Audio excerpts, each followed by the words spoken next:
Right, loads. Hi, Mark. Afternoon. Happy birthday. Thanking you all. Okay. Really good. How are you? You all right? Yeah, I'm okay. I'm all right. Just bored, but Yeah, that's yeah. great. How are you? Yeah, pretty the same. Yeah.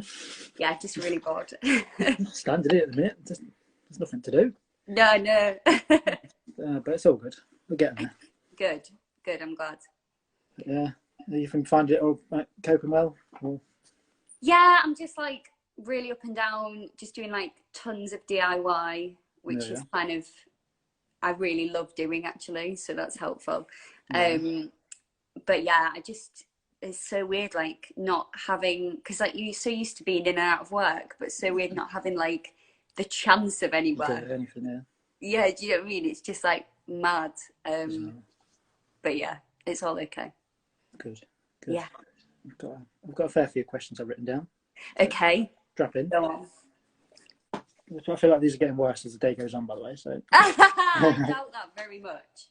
So we'll just see. We'll see. Anyway, the first question I've asked everyone so far is, how did you get into acting? Okay, so basically I like did loads of drama clubs and stuff when I was young. I like danced. My mum took me to dance class when I was like 2, and I was like obsessed with it. And I actually did a show with the Royal Shakespeare Company when I was 7. They were touring and they were looking for someone to play Shakespeare's granddaughter in the Herbal Beds, and I ended up doing it. And I was like obsessed with it. Really wanted to be an actor. Auditioned for drama school for 4 years. Didn't get in anywhere. Like auditioned to every single drama school, and I was working at Next in Hull, and yeah, I was like real proud because I got into the home department, and I was like, yes. It was difficult, yeah. And then I got a call one day from a director called Jane Fallowfield, who said that they were looking for a girl that looked 14 and could do a Hull accent to do a Tom Wells monologue, and they'd got my name from like a amateur dramatic kind of place that I went to. Yeah. So, and then I remember her saying like it's paid, and I was like, oh my god, money, yeah, it's paid. I auditioned and I got the job, and then I started getting more jobs from that, and then about a year later I got my first agent, and so yeah, that was when I was like 20, so I've been doing it for like 9 years now. Amazing. But yeah, amazing. Obviously, like the most recent role was obviously As You Like It and Taming the Shrew. yeah. If nobody saw it, then why? Why? Just why? It was on long enough to be there. You did it for a year. It was on forever. It was on. Like, but it's on online, isn't it now? Where it is. Yeah, it's on Marquee. Yeah. So people and the DVD's out, I think. So, yeah, I think so. Yeah. So that's amazing. But how was that like? Because like you did it for so long, did that make you change? Obviously, you did it in different venues as well. So whereas Stratford's like the thrust stage, I guess obviously where you do it elsewhere, you've not got that. Yeah, kind of like loads of them were like proscenium, and it was really I'd never done that before. Like I'd toured once before actually with James Cooney when we were really young, but it was only to little venues, so it was kind of amazing going and doing it to like these big venues that were really different, and also like listening to the different places what they found funny.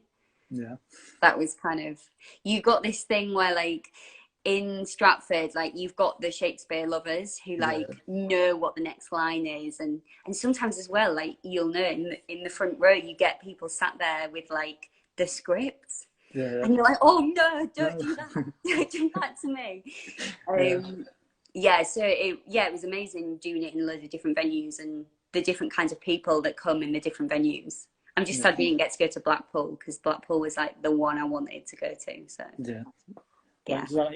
Because like you did it for so long, how's it evolved? Obviously, I guess yeah, like, I mean, you know the character better by the end and all that.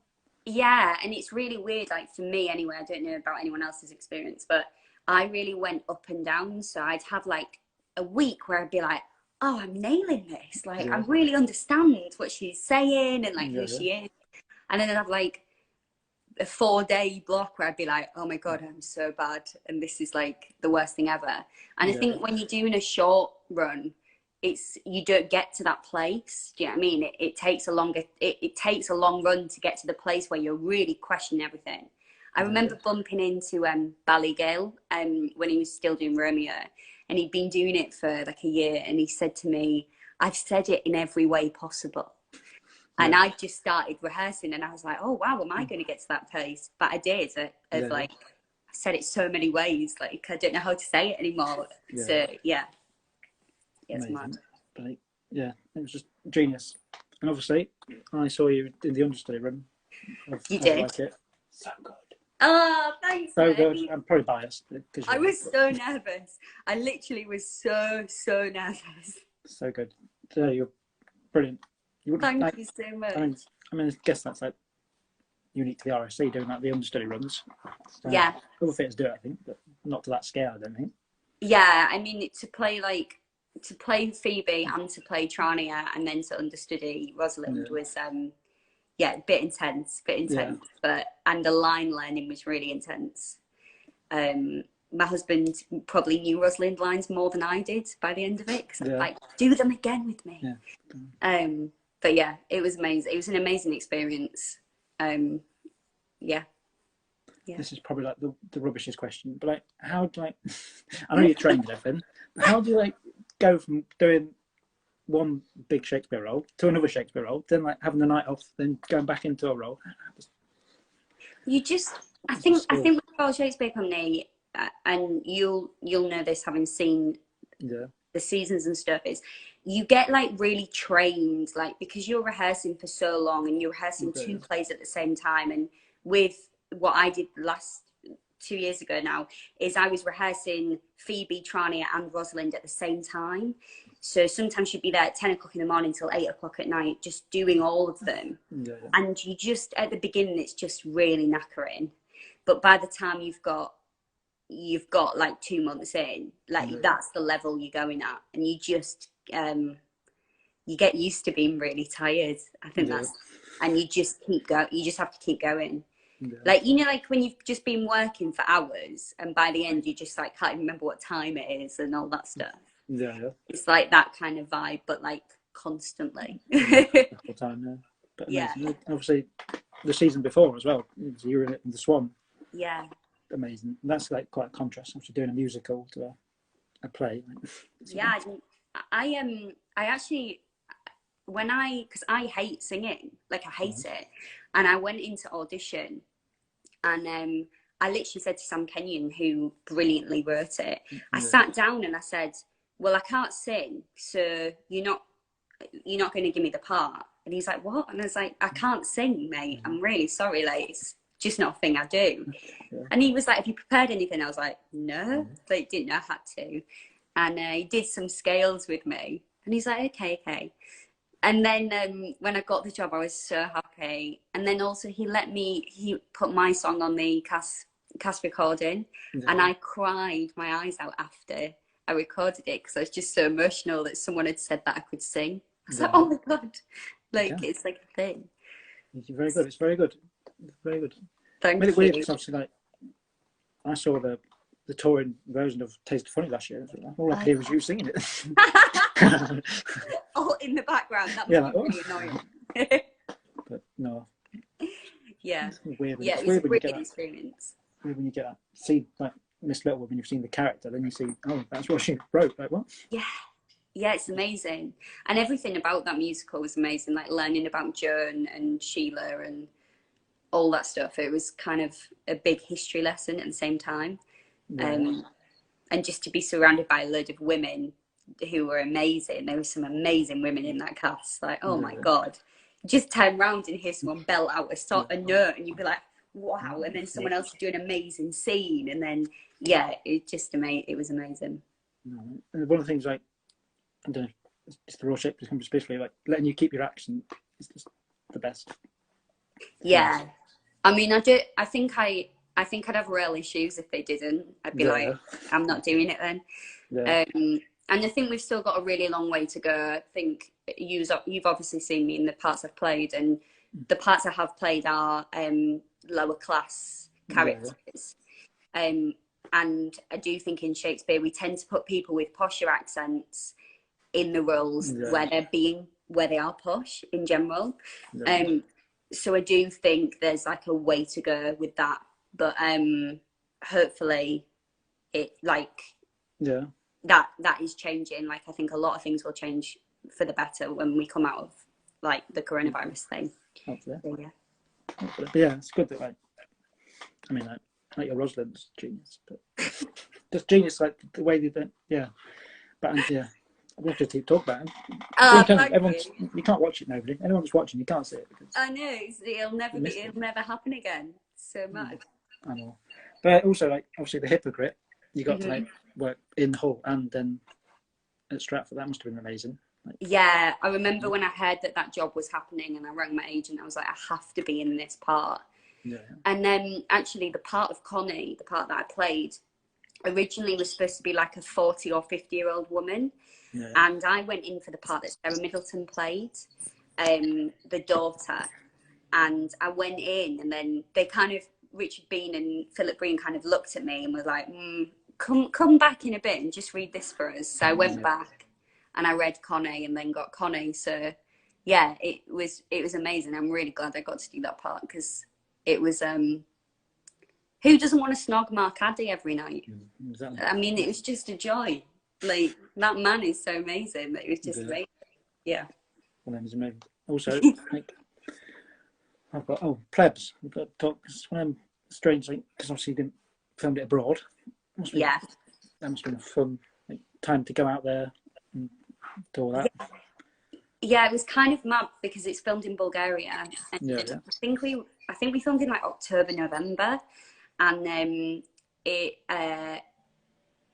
if you've seen my episodes, like, there is an episode where I'm literally topless, like covered in tomatoes, outside in November in Bulgaria, and it was freezing, like, and everyone's trying not to shake, and but it's a real good gang. Like, the actor who plays Grumio, Ryan Sampson, we've got a couple of mutual friends, and I remember arriving the first day and I was really nervous, and he just ran straight up to me and like grabbed me and was like, come with me, you're going to be okay. This is where we go, and this is where the food is. And so, yeah, it was a really amazing experience. And they're just a really good gang because they've been doing it for like a couple of series before that. So it was just really chilled. Yeah. Good. Yeah, it's nice. I guess, like, Shakespeare-wise, was that always something you wanted to do when you were younger, or was it? No, not at all. No. And also, until I got this job, I was really like, I can't do Shakespeare. I'd had quite a lot of auditions for Shakespeare. I never got them. Well, I did Macbeth with Kenneth Branagh, which obviously was incredible. But there's a real difference between playing one of the witches and playing a part like Trani or something. And like, I think when I was a lot younger, I was scared about asking questions in rehearsal rooms and stuff and not understanding words properly. But I think the older I get, the more I'm like, guys, you've just got to deal with the fact you didn't go to university or drama school. Like, you're just going to have to tell me what that means, or like, So it wasn't something I was like obsessed with doing, but I've really enjoyed it and would love to do some more. So yeah. Hopefully. Fingers crossed. Keep in Stratford. Just gonna keep in Stratford forever. Yeah, forever. Kidnapped. Yeah, like, as an audience member, what's your favourite performances you've seen that have impacted on you? Okay, so I saw a play called Stockholm Syndrome from Frantic Assembly when I was like 17 or something, and I think that was the first time I'd really seen theatre that felt like very natural, like the actors were very natural. I loved that. And then also I saw Northern Broadsides do Romeo and Juliet with an amazing actress called Sarah Ridgway playing Juliet, and Justin Audebert here who directed Taming. Hey, mate. I saw Sarah Ridgway do it, and it was all northern voices, northern accents, and I genuinely was watching. I was like, oh my god, I'm in love with this woman. And then actually I remember I did one of my first jobs with her, and she turned around to me and started talking in like a Cockney accent. I was like, no, you're supposed to be northern. What? I think those two things were like seeing Shakespeare done in a northern accent and it making no difference to like character status. And then Frantic Assembly, because I'd grown up dancing and then seeing Frantic Assembly do acting as well was just like a bit of a mind blur moment. Yeah. Amazing. This is another corny question, but what would be like your dream roles? I was thinking about this earlier because I was like, I wonder what questions is going to ask. It's just going to be it. Do you know what? I don't really have any. I haven't actually seen like tons of theatre. Do you know what I mean? Like I'm not, because it's expensive and things like that. It's not something that I spend loads of money on. I know other actors manage to, and I've seen some amazing things. But my real thing is new writing. If I can like create a role, that's like just amazing. There is one I did a Carol Churchill play a few years back, and if I could do another Carol Churchill play, that would be amazing because I think she's incredible. But yeah, I love new writing and I love creating new roles and stuff. That I find that really exciting. So yeah. Amazing. You don't have to talk about it, but one of the things you post about a lot is obviously your skin. Yes. Amazing. I've got sunburn today, but it's not very. I haven't been out for like 6 months. I went out yesterday and come back. Oh, mate. Like a tomato the day before. I'm like on Instagram all day. Typical. But yeah, like obviously I've got eczema, which is obviously not the same. Oh, have you? It wouldn't be. Well, sort of see it. It hurts like when I shave. It's a nightmare. Yeah, that must be really annoying. Like, and just like the way you post about it, like honestly, just all that openness.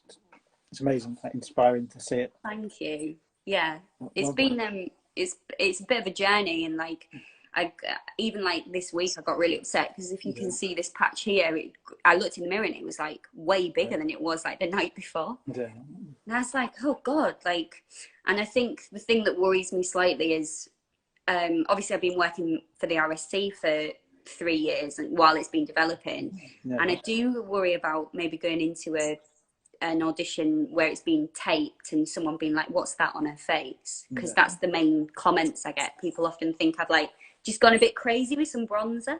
They're just like, she's just gone a bit mental with the bronzer or the highlighter. And I'm like, no. So yeah, I think time will tell. Like, I don't know whether I was speaking to my agent about it. I was like, do I need to say beforehand, by the way, this isn't like makeup, or I don't know. We'll see. But I think it's definitely made me very happy to be more confident about it, because for a while I was trying to hide it for a bit. So yeah, I feel a lot more comfortable, like just being really open about it. So yeah. Order bear. Thanks, mate. Amazing. This is like chaos because I've never done any of these before. So have you not? No, I've not done one before. This whole day's madness to me. I can't believe you're doing this. I think it's absolutely incredible, and I hope that they raise loads of money and stuff. So yeah. Yeah, hopefully. We're getting there. Like, we need to get the target to there. So we might have crossed it to there. You might have done it. You might be the one. Have that badge of honour. Thanks. I'll want an actual badge, please. I'll post it. I'll see you next time. Next time in Stratford. You'd have forgotten about it by then. I was like, what? I will have. Like, I've asked this same question to everyone as well. What would be like the best advice you'd give to anyone that, I know, like now, it's a terrible time to ask this question, like to someone that wanted to get into acting? I think that it's really important to remember that it's going to be hard. And I think it's really important to remember get your grit ready. Like, just get your grit ready. I don't know if that's the right word or but that's how I feel. Like you've got to have like something in you that's going to keep you going. And then also I would say I spent like a really long time at the beginning of my career trying to make people like a version of me that I thought was an actor. I think because I didn't go to drama school and stuff, I was like spent so much time thinking like, oh, this is what actors are like, and this is how they dress, and this is what they talk like. So I spent a long time kind of doing the actor thing, and the older I get, and the more I'm just like, what was that? So I think it's really important to like remember who you are and know that those things are the things that people are going to want to cast and stuff like that. Like, I only ever really get cast with my accent, but for ages I was really scared that my accent was the thing that was going to stop me acting. So yeah, good to like remember who you are and use the bits of you that are unique, because that's what's exciting, isn't it, to see? Yeah. Yeah. Very, very sound. Thank I you. guess, like, in a way, obviously, I know you got cut short, didn't you, the plays? Yeah. But you almost needed the break in a way. Yeah, I mean, In a I way, was really. yeah. We were, me and Amelia, obviously, were really close, and Yeah. we were both like, we're going to sleep for like 3 weeks when we finish this. So, Yeah. I don't think we did straight away. Like, we were a bit shocked straight away, and then about 3 weeks later, after we came back, we both texted each other like on the same day, saying, "I feel really ill. Are you okay?" And she was like, "No, I feel really ill. Like, we're both just really tired." Yeah. Because it was just a really full-on schedule for the people in Taming, and as you like it. Yeah. It was intense, and I'm so gutted we didn't get to go away to America and South Korea and Japan. It would have been amazing, but round off the whole experience, I suppose, isn't it? yeah, it would have been really, really cool. But yeah, maybe another job at some point. Yeah. I'll go to Turkey. Okay. And whatever Shakespeare play, I don't know, whatever you can be in. Any Shakespeare play, guys. Anything in Stratford. Any job, basically. Yeah, that's the thing now. I take anything. That's what someone asked me earlier. Like, what show would you want to see next? Whatever, whatever I can, I suppose. Anything. Did you go and see anything at the Dell could you get down? You know, the RSC were doing the odd little bit of performance. Oh, not yet. I might go this weekend. Nice. Because my birthday's not till Sunday. Oh, lush. I'm doing this today to in case I'm like, You don't want to do this on your birthday, mate. There's too much, too intense. Really. There's too much gin in the world for that. Nobody needs to see that. But like, yeah, no, one of my friends the one that's she just joined her. She went on Sunday to see it, and she said it was amazing, like well organised. But she said the town was quite busy, so kind of push off a bit. But I mean, hopefully, there you go. Really good. Really amazing. But yeah, no, I've not. I guess because I'm in Leicester anyway, so we've had the longer lockdown. So oh yeah, of course. There's not been any performances like anything here. But I don't think we've got anywhere city centre wise that could have it. Yeah. Hopefully, we'll get. Fingers crossed, things will move forward soon. Yeah. Yeah. Bring back the RSC. Yeah, bring back. Yeah, please bring back the RSC. Yeah, it's just when, isn't it now? Yeah, I think it's just got to the point where I think a lot of people were trying to guess when it was all going to open and stuff, and everyone's kind of just given up now. Because it's just more heartbreaking to think about it and then be like, oh no, not yet. Oh no, not yet. Yeah, I've got stuff like moved from October to next year. I'm not gonna remember. Got to try and remember next October. I've got tickets. Yeah. Nightmare. Just like losing like 2 years of your life. It's really strange. Yeah, it's weird. Like, yeah, really weird. Just doing this and like for you, like you've been strapped for like pretty much 2 years constantly, kind of. Yeah. I've not got time, but we'll all be back. We'll all be there. We'll all be there. We'll always watching you smash it. I will remember about my badge. I'm going to write it down. I'm never going to remember. I'm going to find you. I'm going to find you and post it. Thing out window. I'll get a pigeon and send it to you. I've not checked them yet, so I can't say you've done it yet. Okay. Damn it. Someone. It was only like £19. So if anyone's watching. There you go. Okay. There you go. My mum's downstairs. She might have done it. I should have to shout down. Amazing. But anyway, I think that pretty much wraps it all up today. It's been amazing. It's been brilliant to catch up and you too. Chat about everything. Thanks so much for having me. No, thank you for coming. I hope you have a lovely day on Sunday.